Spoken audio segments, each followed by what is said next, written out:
So it is time for the Week 3 preview for the Kansas City Chiefs. This week, they play the Chargers in a divisional matchup. In a division that has been surprisingly good to start the season, you have the Raiders both the Raiders and the Broncos 2-0. You have the Chiefs 1-1 along with the Chargers 1-1. So, I mean, this division can be I'm not saying it's up for grabs as a Chiefs fan because I think the Chiefs are going to catch their stride, but I mean, so far this division has looked very promising as a very good division so far this year. So let's go ahead and preview the Chiefs game for this week. In a game that it's not must win. I don't think for the Chiefs because I think with Mahomes, I think at any point in the season you can get right in time to make a push. But because, I mean, you have Mahomes, arguably top two quarterback in the league, top three. I mean, it's Brady, Mahomes, Rodgers, I think is the top three right now. But, it's a get right game for the Chiefs. I think the punch in the mouth by both the Browns and the Ravens is going to be a nice wake up call for their defense to get better. So let's go ahead and look at both teams and see what I believe, they need to do to win this game. So on the Chiefs side, obviously their biggest liability right now is their defense. Their defensive line is not very good. It's like the highest paid defensive line in football. It's taken up, I think I saw on Twitter, I think it was 18 or 25% of their cap space. I can't remember which number it was, but their defensive line has taken up a huge number of the cap space for them to not be very good. Them moving Chris Jones to D and is honestly not something that has worked the first couple of games, if you ask me. Whenever the Ravens were running those read options with Lamar, like he was getting frozen and beat every time because he just didn't look like he knew what he was doing when he was coming. It goes nothing against Chris Jones and his abilities. I just think he's better off being in the middle of that defensive line to interrupt the quarterback when it as a pass rusher, as a nose tackle, and he's not really a defensive end if you ask me. And then when it comes to the run game, I think having Chris Jones there in the middle is also better than having him at the end because they got beat. I mean, the offensive line got beat. The defense or the linebackers are not a decent. It's not a very good. It's just all around not a good defense. I mean, their pass defense I think is fairly solid, especially with the Honey Badger back. And I think Juan Thornhill should get a few more plays. And I've been seeing everywhere that Daniel Sorensen should be playing like a hybrid linebacker secondary player, which I can kind of agree because I don't think that Daniel Sorensen is good just being at one spot. Like he's like him and Tyrann Mathieu, I think are both very versatile and able to move around the field, get where they need to go to make the plays. And I think having just Daniel Sorensen in the secondary doesn't necessarily help because that playoff run where the Chiefs won the Super Bowl, he had such clutch plays and he wasn't just a secondary player. So I think the Chiefs and Spags need to move him around, like the Honey Badger is very good at disguising what he's going to do, but I think they can do that with Daniel Sorensen too, and just to get Juan Thornhill a few more snaps, that'll help out because you have Ward and Snead on the edges, and I think Snead was a steal last year in the draft for the Chiefs. So I mean, I think if they wanted to keep Sorensen in the game, move him around, and then obviously when Willie Gay comes back, that defense is going to get even better than it is. But I mean, when Frank Clark came back, I just didn't feel like he did anything. I feel like Frank Clark and Chris Jones need to step up, and then obviously the middle of that defensive line needs to step up as well. And then on their red zone defense, it's terrible. They have teams against the Chiefs this year, the Browns and Ravens, have a 100% success rate, TD percentage, in the red zone. That's terrible. Our red zone defense was the biggest liability last year, and it's terrible this year. It's a 100% success rate. That is not going to win you any games. Once they get into that red zone, it's free points for them basically. Touchdowns. We're not even talking field goals. Touchdowns. Stopping for a field goal would be plenty because Mahomes can drive the ball down the field and get you guys at least a field goal to match, if not a touchdown. And even giving up a field goal is so huge for the defense.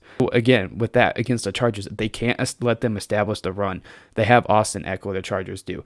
Don't let them establish the run.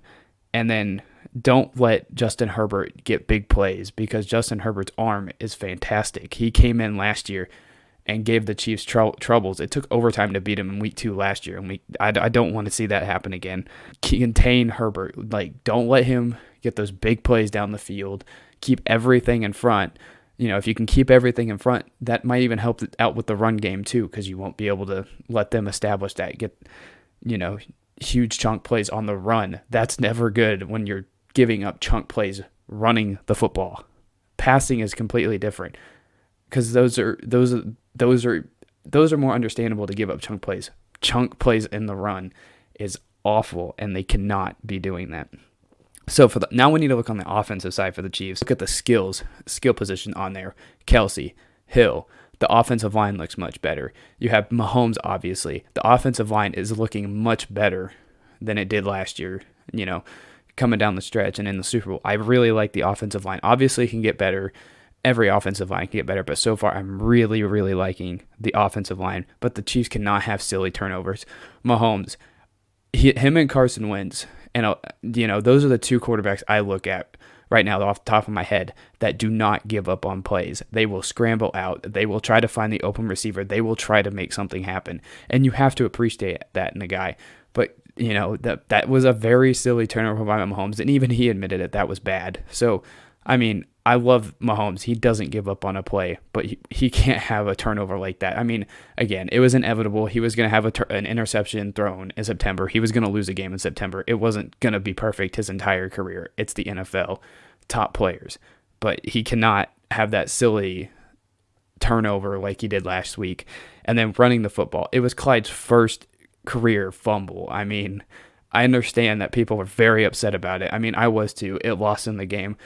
But it was his first career fumble. We can't overreact to one career fumble. Yes, it was the biggest fumble of his career so far. But it was one game, one fumble, and our defense had a chance at the end of the game against the Ravens to stop them. But when the Ravens went for it on 4th and 1, at that point it was like, okay, it's over. But the defense had a chance to get the ball back to the offense in decent field position if they didn't get that first down on 4th and 1. And I think they need to give Clyde confidence because I was looking at the stats.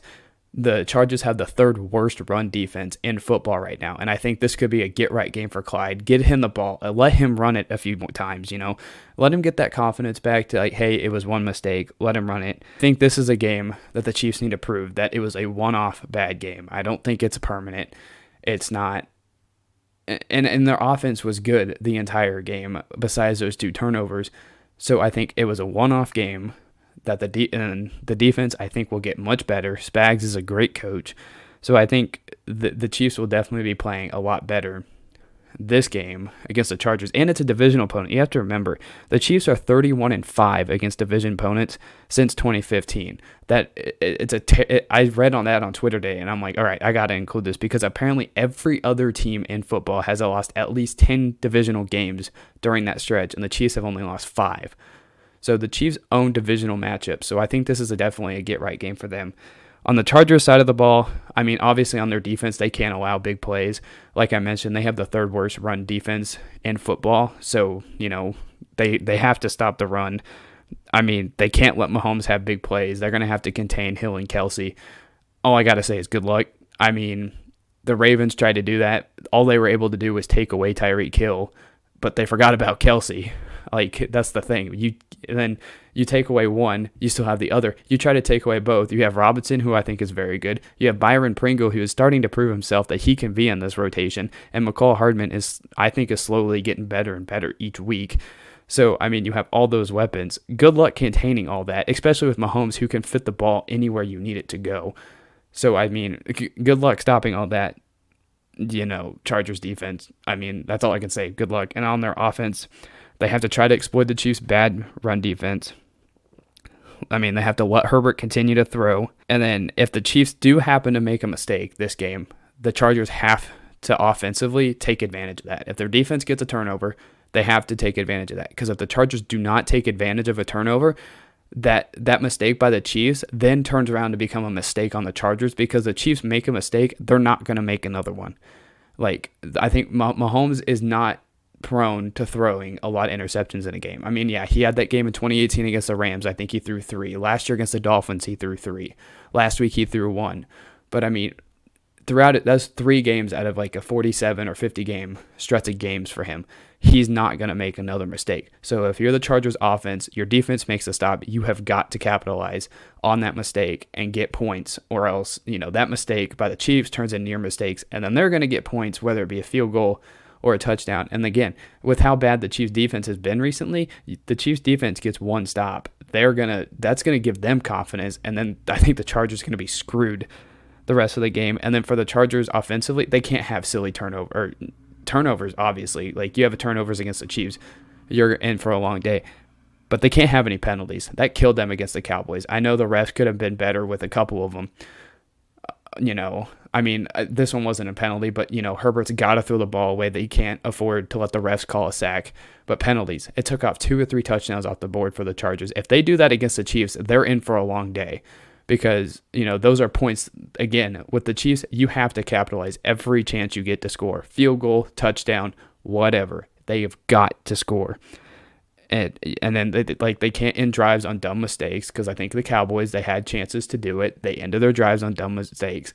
So, for this game, it's going to come down. Honestly, I think it's going to come down to whichever defense shows up better. I think it's whichever defense makes a stop and then whichever offense does not make a mistake. I think the offense that just makes one mistake, one turnover, one fumble, not converting a 4th down, one penalty, I think will be the deciding factor in this game. And so, yeah, I think the Chiefs will pull out the win on this game. Now, I want to talk about one of the videos I made. I made my prediction video the other day for week 3, and I made a terrible mistake. I said that Daniel Jones hadn't had a turnover yet this year. I should have said he hasn't thrown an interception this year, and I should have said he didn't have a turnover against Washington, and more specific, he had a fumble week 1 against the Broncos. That's my mistake. I was just very excited that Daniel Jones didn't have a turnover. And so, yeah, that was my mistake. I will try to do better on that. But yeah, thank you guys for listening.